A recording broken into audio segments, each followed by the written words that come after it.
sistema nila. Okay. So, pag tayo ay nagka-car wash, kayo nagpapa-car wash kayo, di ba ma'am? Sila nagpapa-car wash. Pasinin ninyo pag kayo ay nagpunta sa karwasan, ano unang ginagawa ng mga car wash boy? Ano ang ginagawa agad sa sasakyan nila? Rinse. Rinse. Yung iba, ano ginagawa agad? Vacuum. Labas natin. Oh. Yan. Yan ang mga ginagawa agad. Yaangat ang wiper. Normal, ano? Ganun. Oh. So, tanungin mo sila, hindi nila alam ano mga procedure. Kasi yun lang yung natutunan nila. Okay? Sa atin, pag tinanong tayo, sasagutin ninyo kaagad sila. Ang pagkakarwas ay 14 ang steps. 14 steps. Okay? Pero bago ko i-discuss yung 14 steps, okay? Meron muna tayo kinakailangan gawin bago natin hahawakan ng sasakyan. Ha? Okay? Pumasok ang sasakyan, magpapa-car wash. Wag niyong hahayaan, ma'am, na ang customer nakaparada na dito nang walang sumasalubong sa kanya. Number 1 rule yan. Bakit? Para ma-feel ng customer na siya inaasikaso mo na agad. Papasok pa lang siya. Kasi once na na-feel mo na ikaw ay VIP ang dating mo, niisip na agad no magkano ibibigay na tip sa'yo. Ano ko ibibigay ito? Okay? Ngayon, ang sasakyan pag pumasok, nakaupo kayo kung saan man, nagtitiktik kayo, nag-ML kayo, kailangan may isa sa inyo nasasalubong sa customer. Huwag naman lahat. Baka akala nga, isa lang. Ikaw kanina, ikaw naman ngayon. Ikaw naman, pare. O ikaw naman tumulubong. Ganon, ha? Pag sinalubong ang sasakyan, huwag kayo sa harapan. Kasi marami nang nadisgrasya na ganyan. Hindi mo alam, bagungan yung driver, nakamali, hindi sa preno, gasolina, nadunggol ka. Saan ang pwesto? Sa driver side. Ginagay ko siya hanggang makapasok dito. Yeah, abante, hindi ka na. Abante. Nasa gitna ka. Abante, patay ka. Okay, pakikita ko sa niya yung mamaya, may picture ako niya. Now, nandito ka sa gilid, hanggang sa pumwesto na siya ng maayos. Okay? Huwag kang aalis sa gilid na yan. Hintayin mong magbukas ang pinto. Once na nagbukas na ang pinto, sa umaga, good morning. Good morning, sir. With a smile. Mag-good morning ka, nakasimama, good morning. Wala rin, di ba? Anong paghapon? Good afternoon. Paggabi? Good evening. Madaling araw. Kaya mo na yun, sarado kayo na. Good AM.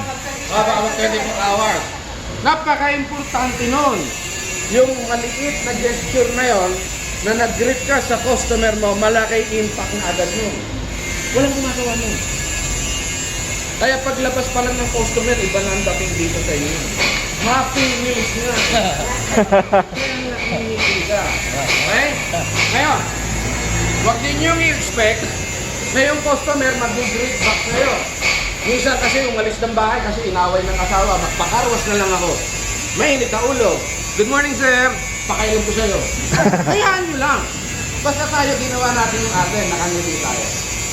Okay? Pangalawa yun, ha? Pangatlo. Hindi pa yan yung step ng pagkakarwas, ha? Okay. Hanapin agad ninyo ang susi. Sir, good morning. Sir, yung susi po, pakikuha na lang. Huwag niyong hahayaan na ang susi may iwan sa loob.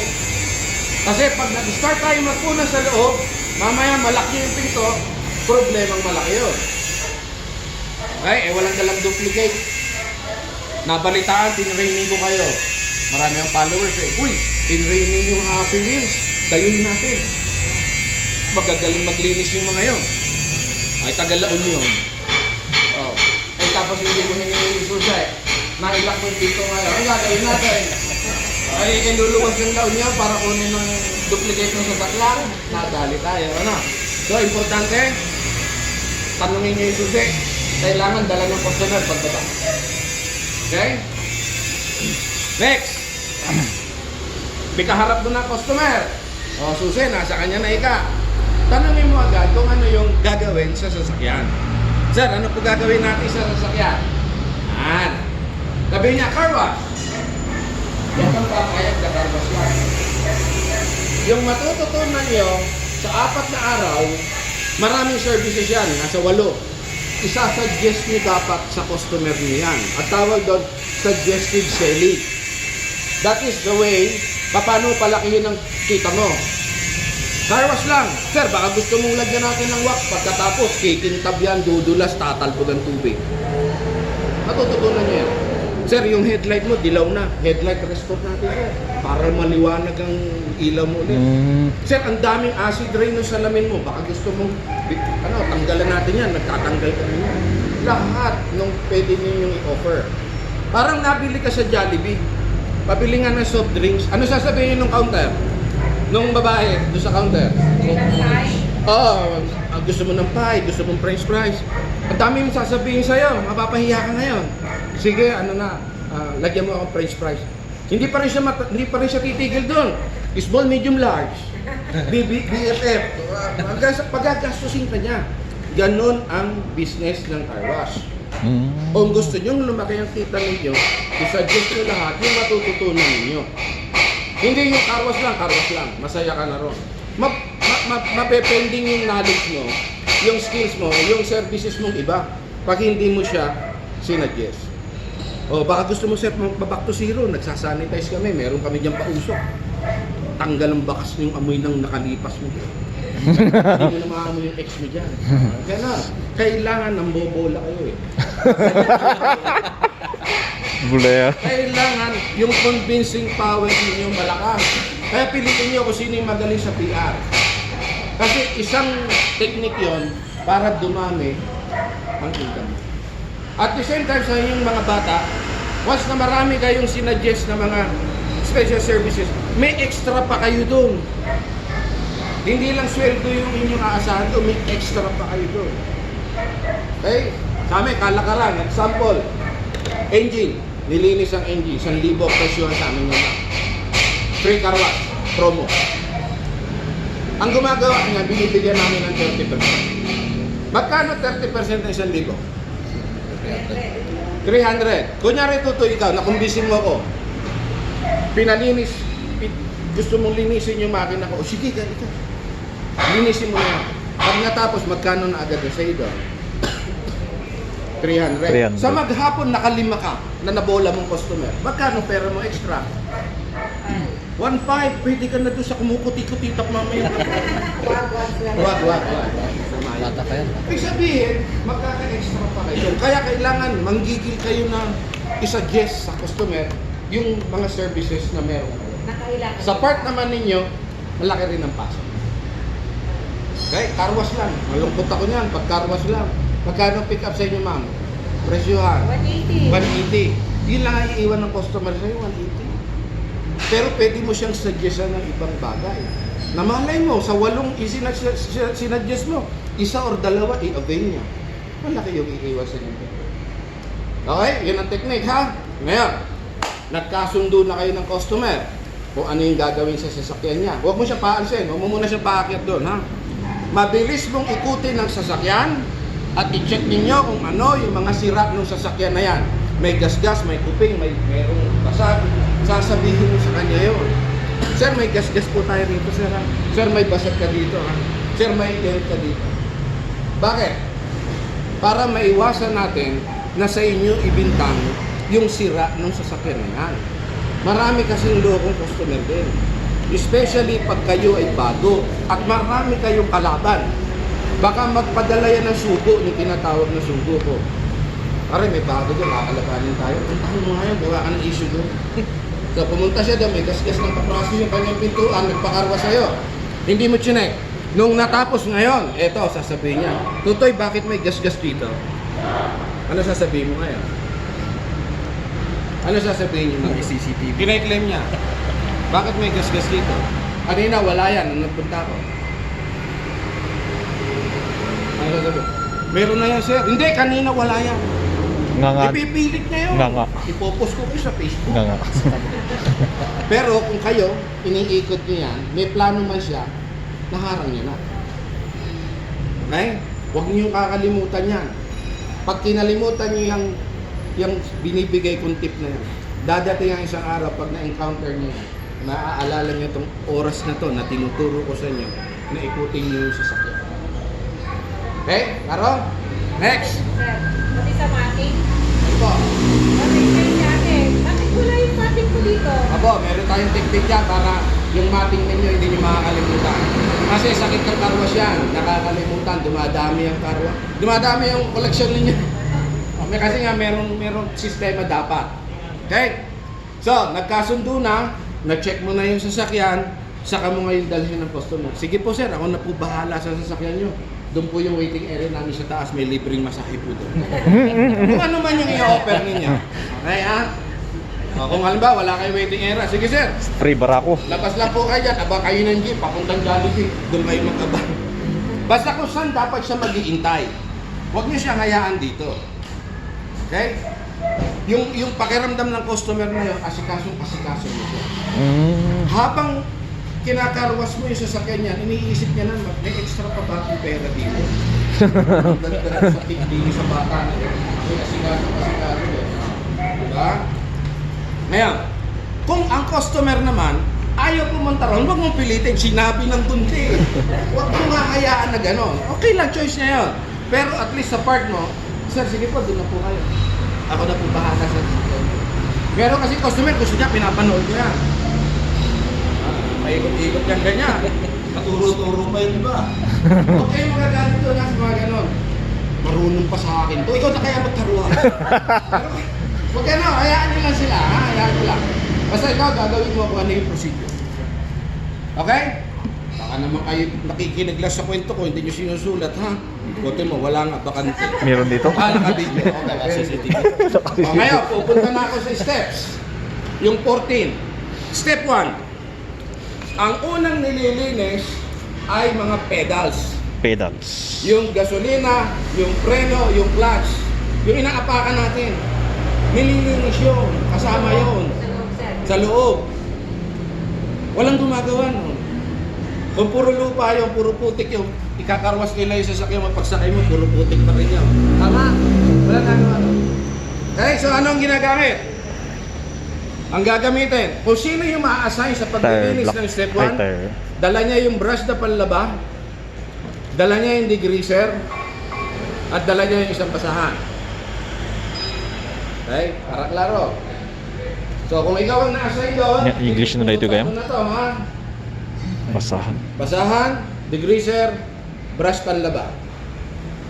Ngayon, yung basahan na gagamitin ninyo sa pedal, so, mula umaga hanggang hapon, iyon na, huwag kukuha ng kukuha. Hayaan yung dumi, wala problema to. Kasi pupunasan mo naman madumi.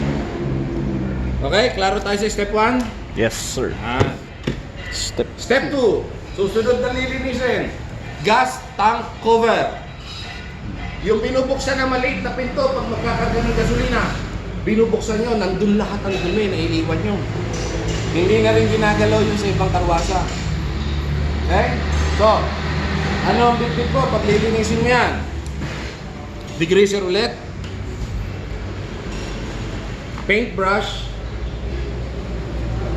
Saka isang tabong tubig. Pambalaw. Isang tabong tubig. Huwag naman isang timba, ha? Isang tabong. Kayang-kaya na yung panlawan. Okay? Sa dalawang step na to, papansinin na agad kayo ng customer, ibang karwas mo. Kasi hindi yan ginagawa sa ibang karwas. Yan pa lang sa dalawa na yan. Uy, kasama nilang nililinis yun. Ay, minsan merong customer, lalapitan ka. Totoo yun ang ginagawa mo dyan. Nililinis ko po itong pedal nyo, kasama po ito sa paglilinis. Sa iba hindi nililinis yan. Huwag mo nang gagatungan. Oo nga sir, dito lang sa amin yan, huwag ka na magpapalinis to. Huwag ka nun, ha? Hayaan nyo na lang sila doon. No? Sila yung mag-compare. Huwag nyo gagatungan. Tapos lalaki siya, buti na ginagawa ko yung gas tank ko yan, nililinis ko. Dito lang gagawin nyo ano. Dito lang namin, dito lang sa amin yan. Dito sa katapunin nyo. Ganon. Kaya ano sila makahalata ng pagkakaiba ng inyong procedure. Okay, number 3. Doon mo palang tatanggalin yung mating. Okay? Ngayon, meron tayong rule sa pagtatanggal ng mating. Rule. Kung sinong nagtanggal ng mating, siya ang maglilinis, siya ang magbabalik. Para walang turuan. Kung sa'yo mapatapat, ikaw yung nagtanggal ng mating, alam mo, ikaw yung maglilinis niyan. Pagkalinis, alam mo, ikaw yung magbabalik. Pag kasi kanya-kanya kayong hugot ng mating, aalis ang customer, ang mating nandyan. Dagdag dumami ng dumami. Dumami ang inyong mating. Meron yung customer, ang dami na, nagbebenta na sila ng surplus na mating. May naiwan. Hindi siya napagpapalit. Oo. Kasi wala silang hugot. So kung ikaw mapatapat, ano gagawin mo to, Day? Pagtanggal ng mating? Brush. Hindi, anong Ay. gagawin mo? Ikaw ang napatapat sa number 3. Tinanggal mo mating. Anong gagawin mo sa mating? Lilinisin mo muna bago mo ibalik. Oh, yan. Basta kung sino ang humawak ng mating, siya maglilinis, siya magbabalik. Klaro tayo dyan, ha? Okay. Number 4. So, pag tinanggal ang mating, makikita mo na yung lupa sa loob. Vacuum. Ang vacuum, ulitin ko. Yung mga lupa, alikabok, dumi, ang sinisipsip, hindi bariya, ha? Baka puro, nakita nyo, isang bugol, uy, pang Yossi. Tay tayo ron. Wag na wag kayong, wag na wag nyong hahayaan na masira yung pangalan nyo dito dahil lang sa ganyan. Lahat ng makikita nyong valuable item sa loob ng sasakyan, bariya man, malaking bagay man yan, or alahas yan, huwag niyong pagtangkaan yan. Ang isipin niyo lagi, pinapainan lang kayo ng customer. Halimbawa, naglagay siya dito sa gilid ng upuan ng 20. Susubukan kayo. Nilinis mo ngayon, o naglinis, o nagbabakyong. Umalis na yun, tapos na. Titingnan niya yun. Pag nawala yung 20 niya ro, nang hindi mo, walang nasusuli sa inyo, ano sa tingin mo ikukwento niya sa labas? Pare, huwag kayo magpalinis doon sa Happy Wheels, pandurugas yung mga nagkaano doon, yung mga nagkakarwa. Pinainan ko ng 20 na wala. Okay pa, kung paglingon niyang gano'n, naging 50 yun. Uy, yung 20 ko naging 50. Okay. So, ibig sabihin, huwag tayong kakagat doon sa mga nakikita natin ng valuable item. Hindi atin yun. Kikitain niyo pa yun, maniwala ko na. Ha? Iwasan natin yun. Marami kasing ganyan sakit ng pot ng mga ibang boy. Yung nakita cellphone, yung nakita. Huwag yun, huwag yun. Hey, be honest. Number 5. 5. Question, sir. Hoy, Paano, sir, yung mga naiwan doon naman? Nahayaan mo lang ba? alin pa? Yung mga valuable sa yung mga gamit sa loob na hindi nilabas ng customer. Yun lang. Apo, ingat. Halimbawa, yung pinaglagyan yan, lagay niyo sa upuan, dilinisin natin yan, tapos balik lang yun. Pero isa pang advice, okay? Sorry, nakalimutan ko. Asan ako? Oh. Okay, sorry ha. Yung bago si number 1, buti nakaalala ni ma'am. Bago si number 1, ma'am, dapat may mga basket ka rito. Okay?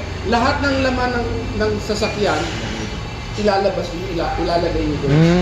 Yung nasa gilid, nasa upuan, bottles, basura, pagsasama-samahin niyo doon, huwag kayong magtatapon diretsyo.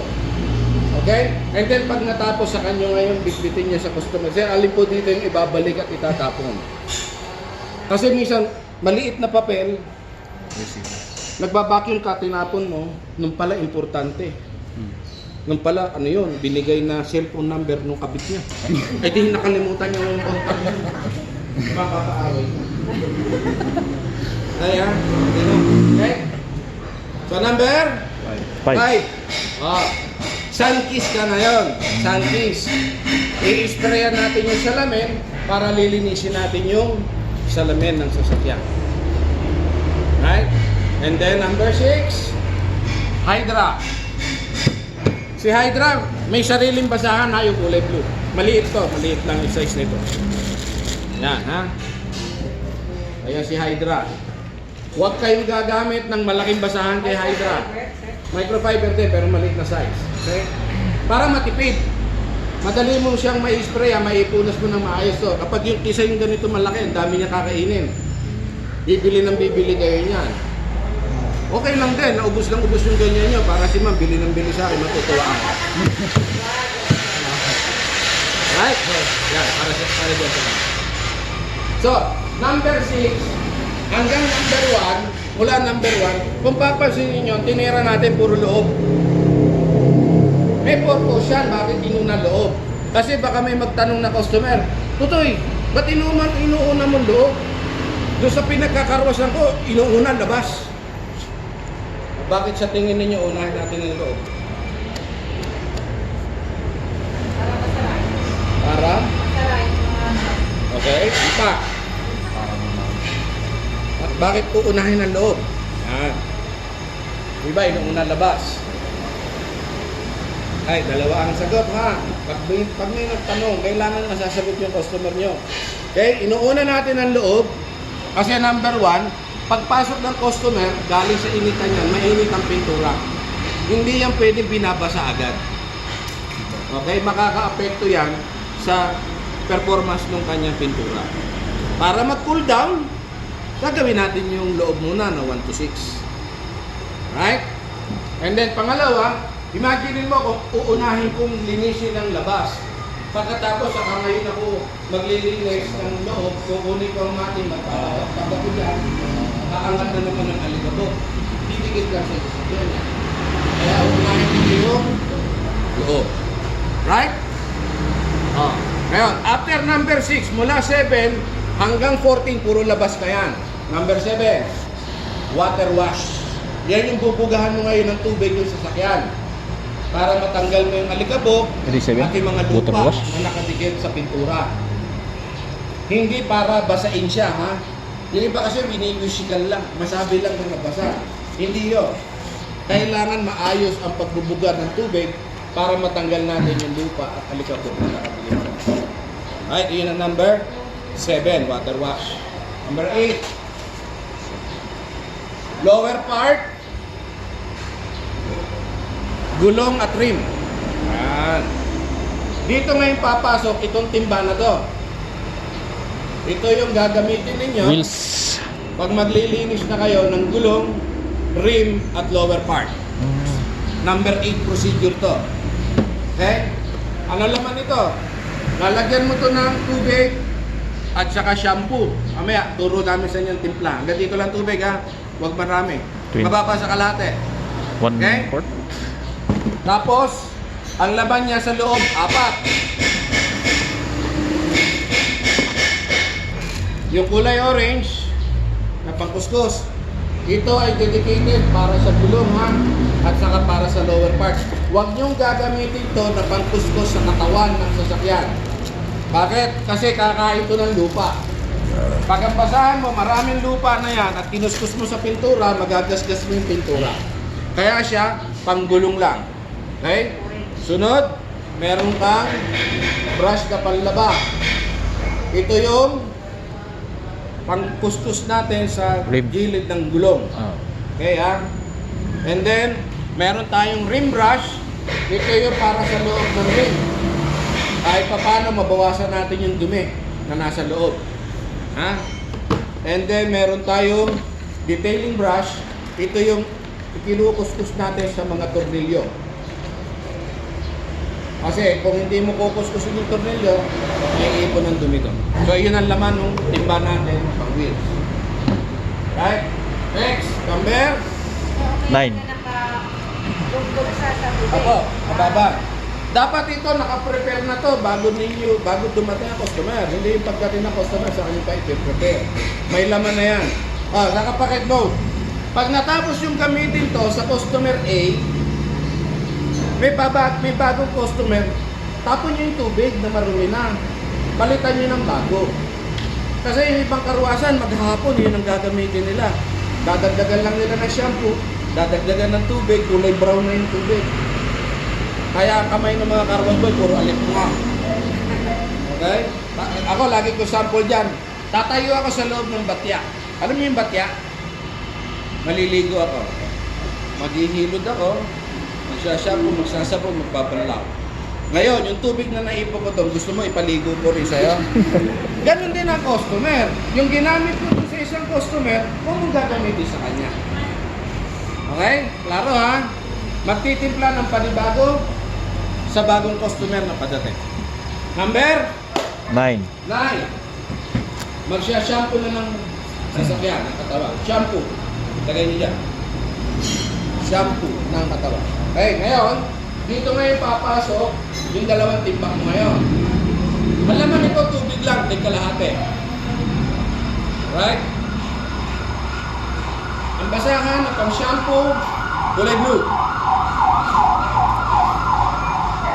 Ito, para lang sa mga painted areas, para sa salamin. Huwag nyo gagamitin ito pang gulong. Ha? Kailangan masigurado muna ito hindi kakapitan ng lupa. Okay, ito naman dalawang timba na to, ito yung banlawan ng basahan na to. Example, yung pintuan ng sasakyan ko, dinustos ko siya, sinabon ko. Yung dumi na nakatikip doon, pupunta rito. Kakapit yun dito. Mga lupa-lupa, delikado. Tapos pupunta ako sa susunod na pinto. Kung ikaw gusto ulit dito to, magagastos ka yun. So anong gagawin natin? Babanlawan nyo. Okay? Wash muna, saka mo i-rinse. Ay, Tiga, wash and tapos rinse. ano may i-gusto. Han mo isubliman di rinse. Pero paano ang approach ng pag-shampoo? Hindi yung pag-shampoo mo yung sasakyan. Diba? Ganyan ang kawasan eh. Iikutan niya yan. Sige, gusto. Sige. Hanggang matapos niyang sabunin. Pag natapos yung gas-gas na yung sasakyanin mo. Kasi lahat ng dumi nito, pinustos mo sa pinto. Banlaw muna. Banlawan mo, bearings mo. Banlaw rinse, banlaw rinse. Bagong panel. Pero isa lang gagamitin sa isang sasakyan. Ito. Pag pinakita niyo yan dito, sisikat kayo. Mark mo yun. Okay, number. Tapos na magsabon, anong gagawin sa sasakyan? Natingin nyo. Rinse. Rinse, magbabanlaw na tayo. Huwag niyong gagawin, yung kukuha ka ng timba at ibubuhos mo ganyan sa sasakyan. Maraming gumagawa, no? Ang dami yung machine ang gagamitin pagbabanlaw. Okay? Ano pwedeng mangyari kapag ano ng sistema? Kumukuha ng timba, binubuhos. Magagalit ang customer. Magagalit ang customer. Sa part ninyo, ang bilis, tanggal agad ang bula ng bubong. Ang tanong, paano mabitawan ng timba? Damage. Hindi mo alam, pwede mangyari yun, di ba? Kapag ngayon, pag nakadamage ka na sa sasakyan, ano mangyayari ngayon? Bayad. Kakamit ka sa ulo, kakamit ka sa ulo, maangat yung ulo mo. Magkakaroon na kayo problema. Kung yung gagawin yung practice ngayon, pangit. Ngayon, X yun, X. So, rinsing, nagbanlaw tayo. Pag nagbanlaw tayo mula bubong, hanggang pinakailalim, kailangan tutuwarin mo yung ilalim, no? Kasi meron naglawit na bula. Kailangan makuha mo hanggang ilalim, ha? Meron kasi nagkakaruas kasi pag nagbabanlaw, hindi mabaloktot yung bewang niya. Okay, rinsing. After rinsing, number? 11. Number ano na? 11. 11. Drying, pagtutuyo na. Okay, under drying, mayroong A, B, C, D yan, ha? Okay, letter A. Malangin ko muna kayo. Ano ang unang patutuyuin sa sasakyan? Yan. Ano unang tinutuyo sa sasakyan? Pagkatapos banlawan? Babaw? Ano ba? Ha? Gilid. Ibabaw? Puro ibabaw, ano? Oh. Ano sa tingin mo unang tutuyuin? Tama, yung basa. Hindi, joke lang. Natok na kayo eh. Alam niyo ba na ang unang tutuyuin gulong? Gulong. Sa iba, huli yan. Bakit kailangan gulong? Sabi mo, bakit kailangan gulong? Para pag naglagay ng tar block, wala nang tubig ang gulong. Walang halo. Kasi pag may tubig yan, at umalis ang customer, pag uwi, matutuyo yung tubig na may halong tar block. Wala na. Sabihin niya, paano yung tar block mo? Yun ang sistemang nangyayari kasi. Okay? So letter A, ang unang tutuyuin, gulong. Ang gamit, kanebo. Chamois, kanebo. Tawag dito, kanebo. Ha? Hindi basahan, ha? Kanebo. Yan. Kung gagamitin ninyo, pantuyo. Yung mga ganito, kasalanan to kapag ginamit nyo pantuyo ng pintura. Nakakagasgas kasi ito. Huwag na huwag kayong gagamit pantuyo nito. Carwash boy, tontuwa rito. Gusto nila ito ang pangtuyo nila. Kasi sabi nila, madaling makatuyo. Eh kasi nga, hindi nila alam na makakagasgas sila. So ito ay ginagamit lang sa mga lower part at saka sa maruruling area ng sasakyan. Ha? Okay? So gulong. Ano ang gamit? Chamois. Chamois or kanebo. Okay. So, yun ang unang tinuloy. Next, saka mo ngayon tutuyuin ang katawan mula sa bubong hanggang dyan sa mga pinturadong area sa baba. Ang gagamitin mo ngayon, microfiber towel. Itong basahan. Ito. Yan. Ito. Ha? Yan ang ating pantuyo. Sa mga painted areas. Body. Okay? Salamin. Okay? Ay, salamin. Letter B na yan, ha? Letter B.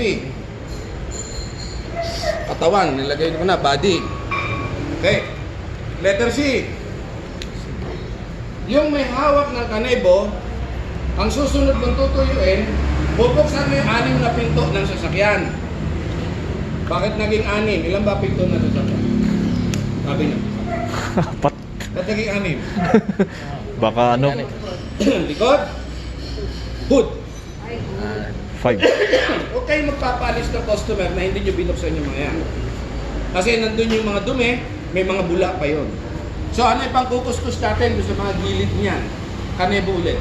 Ang kanebo dudumi, ang basahan na to hindi dapat makitang madumi. Ito walang problema na dumumi ito. Hindi balik kumain to ng lupa, ng putik, o ano. Kasi ang pupunasan mo dito, yung mga May kami ng Bercy? areas lang na marurumi talaga. May pinto dito. Okay? Maklaro ha? So, yung nagpunas ng kulong, ang kasunod na pupunasan mo, bubuksan mo lahat yung 6 na pinto, ipamumunas mo ito sa gilid. gilid na. Okay? Sidings ang tawag to. Sidings. Kanebong gamit. Letter D. Final drying. Gagamit tayo ng hangin at saka panibagong basahan yung tuyo na. Ngayon, ito yung final drying natin. Okay? Yan rin. Ang Bercy. Ay. So, tuyo na ang sasakyan. Number, ano na tayo? Final drying. 12. Tire block. Maglalagay na ng tire block. Tuturuan namin kayo paano maglagay ng tire block para makatipid. Pwede rin damihan para bibili ng bibili sa amin ng tire block. Next. Number 13. Balik mating. Ang ibabalik mong mating sa number 13 kung ang mating ay nilalaghan. Yung mga plastic at goma, nababasain natin. Kasi patutuyin mo yun. Yun ang ibabalik mo sa number 13. Pero kung ang mating pinapagpag lang, binabrush lang, ibalik mo agad pag natapos mong linisin. Yun yung sabi ko kanina. Para hindi dumadami ang inyong mga koleksyon. Okay? Number 14. 40. Ay, asa red carpet natin? Ay, red carpet. Lagay nyo na lang. Red carpet. Yan yung tuntungan ng customer bago siya sumakay. Okay, under red carpet meron letter A. Pag sakay ng customer, sasabihin mo sa customer, umatras siya ng konti o